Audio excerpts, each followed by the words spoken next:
Good morning and welcome back to our Ask the Agronomist video series. I'm Kyla Watson here with Phil Long. How you doing, Phil? I'm doing great. It's a little cloudy today, but it's a good day. It is. It's a little cloudy, a little chilly, but we'll be all right. Yeah, we're heading into that time of the year. We went from warm, really good drying conditions to, whew, it cooled off. I know. I wonder if we'll see warm weather this year anymore, hopefully. I don't know. That Indian summer those chances may have gone down with the snow and everything else that's coming. So right. Yeah. It cooled off quick. It did cool off quick. Well, today we're going to be talking about a timely topic. As you are taking out corn and soybeans in the field, a lot of farmers are wrapped up. Yeah. Or getting close to it. Yeah, exactly. The one thing that comes to mind this time of the year is yield monitor pictures are coming in and everything is I always think back to the high yield corn contest, and last year the high yield was about 422 on non-irrigated land. We probably all heard the irrigated over 600 bushel on irrigated land, but on non-irrigated land 422 bushels per acre, which just seems out of this world. But right. we all want to compare ourselves to something, so I thought it'd be a good time to kind of reflect on the year and talk about going into next year, because we don't want to, although 2020 has been a challenge and there's been a lot of problems arise and more than just agriculture, it seems like we still want to learn from it. Mm-hmm. So, and the goal of the farmer does affect your management throughout the year. Yeah, management plays a huge role in the yield, your bottom line, and the decisions that you make for next year. So really kind of snowballing all those things together and kind of putting that into perspective for everybody to think about some things as they start to plan for 2021. Okay, isn't that crazy? Already planning for 2021. Most people are glad, but like I said, we still want to learn the best we can from the hand we've been dealt in 2020. Mm-hmm. So. Okay.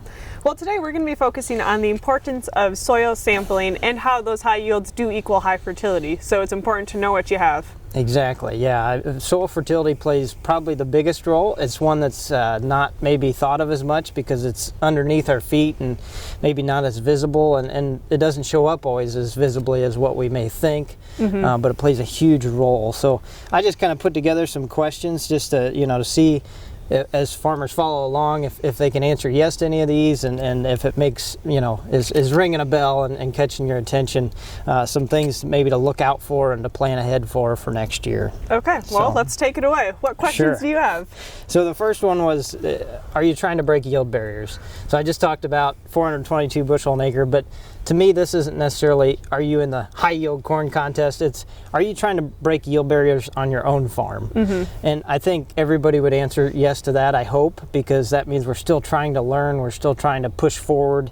You want to break that next yield barrier, or you feel like you're not, you're stuck in a rut. So, that's important, but it also means that we need to plan for higher fertility. And there's been lots of research over the last 50 years. A lot of the fertility recommendations that have been used are being updated now, because we know that back in 1950s and 60s when these came out, that our average yield was not near as high as it is today. Mm-hmm. So we need to be replacing more of those nutrients, and that comes with this high yield that we've been seeing as we get better genetics and better management styles and things like that. They all play a part. Okay. The next one is, are you pushing populations? Are you increasing nitrogen rates or applying fungicides regularly? To me, this is a good indication of high management. If you're trying to push your nitrogen rate, you're trying to increase that yield, especially with corn, obviously. Mm-hmm. Fungicide, that's protecting that last part. Maybe you're trying to capture a little bit more length in that grain fill time period, and pushing populations.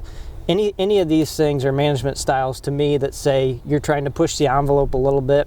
Mm-hmm. As we push more plants out per acre, obviously there's a higher demand that those plants require to yield and to get that ear that we want to see every year. So all those things add up to me that say you need to be checking that fertility and understanding what's below your feet.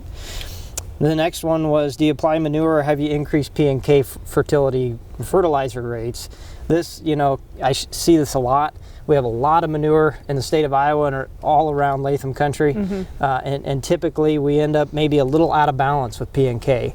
And unfortunately, sometimes the mentality is, more P and K fertilizer, let's just put more on and then we can add more nitrogen.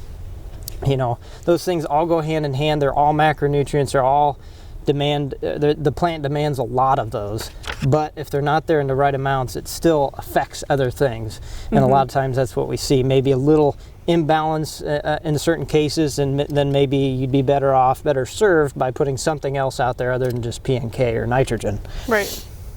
The last one should pretty well include everybody, and that's, do you want to make a profit? Do you want to do more than just break even? We're sitting in really tough economic times, and it seems like 2020 and onward, maybe it'll get better, maybe it won't. We want to be optimistic.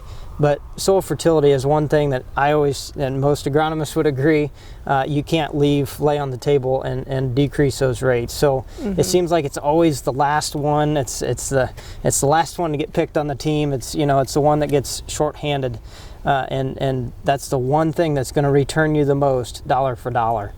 Even in today's crop prices that we're in, if you're low on P and K, you're still going to see at least, for every dollar you put in, you'll see at least $2 return back to you in yield, just because that low fertility level is paramount when it comes to crop yields. The N, P, and K, the big three especially, really all add up to higher yields. And if you don't have them there in adequate amounts, it's gonna, right off the top, cut that yield level down. Okay, so if you are one that did answer yes to any of those, you are in the category. Yes, to you soil should sample. be. Yes, exactly. It should include everybody. That's the point.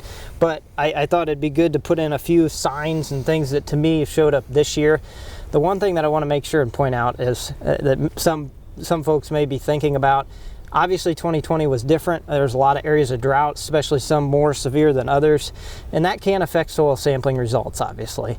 So we want to keep that in perspective. We want to also keep into perspective that yields were decreased, and that affects how the nutrients are taken up. However, those nutrients that are out there, if you don't have them in adequate amounts, are going to affect how your plant survives through a drought. And I think this year we saw a lot of situations played out that really amplified those. The first thing I thought of was right now, stalk standability issues. A lot of fields going down, and this, this is related to a lot of different things. But number one, to me, potassium fertilization. If your potassium levels are low, you're going to have standability issues. You're also going to have a struggle. The plant's going to struggle to defend itself against diseases. Even if you put fungicides out there, that K level plays a huge role in helping the immune system of that plant. So you got to remember those are critically important, especially when it comes to standability. And this year it just seemed like there was a lot of situations where corn was going down. Potassium also plays a huge role in how the water uptake of the plant works. So how efficiently it does, also how efficiently it takes up nitrogen. So if you're putting extra nitrogen out there and you don't have enough potassium, your potassium levels aren't where they should be, that's not being utilized. It's not being utilized the best that plant can.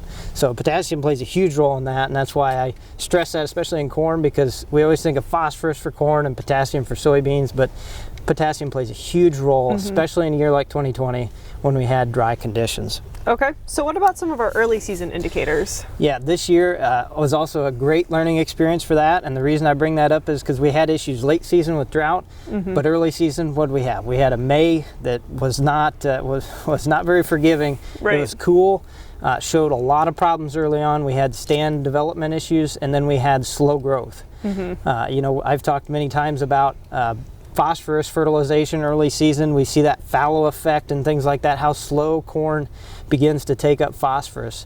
If that phosphorus molecule is not within 1/4 of an inch in most of our soil types that we work within, it's not going to take it up. Right. And that doesn't seem like that far, but literally that's how much those roots have to explore. That's why we focus so much on planting at the right depth and getting all those things right so that plant develops.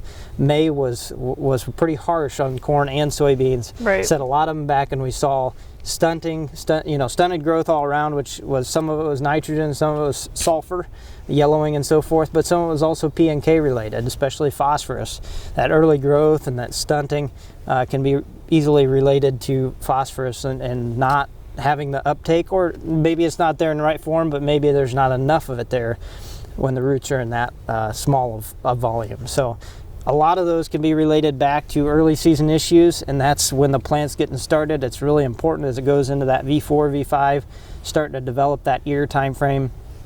Early growth for corn is huge. Not so much for soybeans, but the corn plant from day one when it starts coming up, it's thinking about the end goal and that yield that we saw, in these last few weeks. So it's important to keep that in mind, and all those nutrients, N, P, K, and S, especially as we have less sulfur out there being deposited, has been critically important too. So looking at all of those things is really important. So the only other thing I wanted to point out was, I don't like to compare. I think it's not a good idea to compare ourselves, obviously, to others. But sometimes it helps when you're talking with your neighbors, that coffee shop talk, I guess I'll call it. How did your crops respond compared to your neighbors? Did you hear them say things about stock lodging and things at harvest? Did you hear them say things early season? Maybe keep those things in mind and take some of those to heart.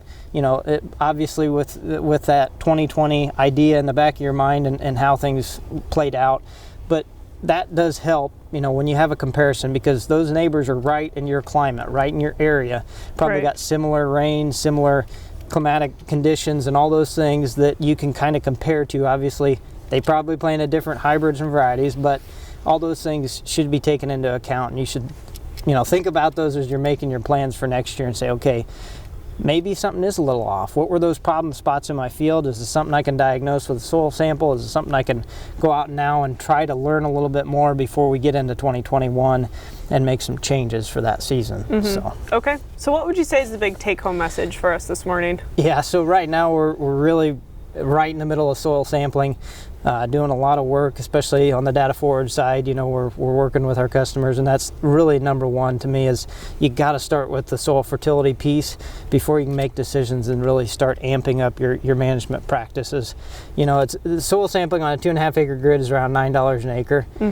But our losses if we go the other way and don't soil sample, typically, and it can be higher than this, but typically we relate about 40% of our yield to the fertility underneath, P and K and nitrogen, especially nitrogen, can be a little bit more than that. But if you look at that on $3 corn, that's $240 an acre. Quite a difference. It makes a huge difference. So obviously I mentioned before that every dollar you put in, you're going to get at least $2 back if you're low in P and K. That remains true. It's been true for a long time, even with depressed commodity prices. It's one of those things that you really need to take a look at. Even if you're a high management producer, taking a look at the balance and how things are interacting in the soil, maybe one thing or another, especially if you got high phosphorus levels with manure or something like that, can really affect maybe that top yield goal that you're trying to hit. So just keep all those things in mind, and remember that as you're planning for the years ahead, when did you soil sample last? And maybe it's time to do that, so you have a better idea what you're going into next year. Okay, very good. Well, thank you for joining us this morning. You're welcome. Lots of good bits to remember as we finish up the season and go into 2021. Yeah, the important thing is learning from it. So. Exactly. All right, well, we'll catch you back next week, and thank you to our listeners for tuning in. Have a good day.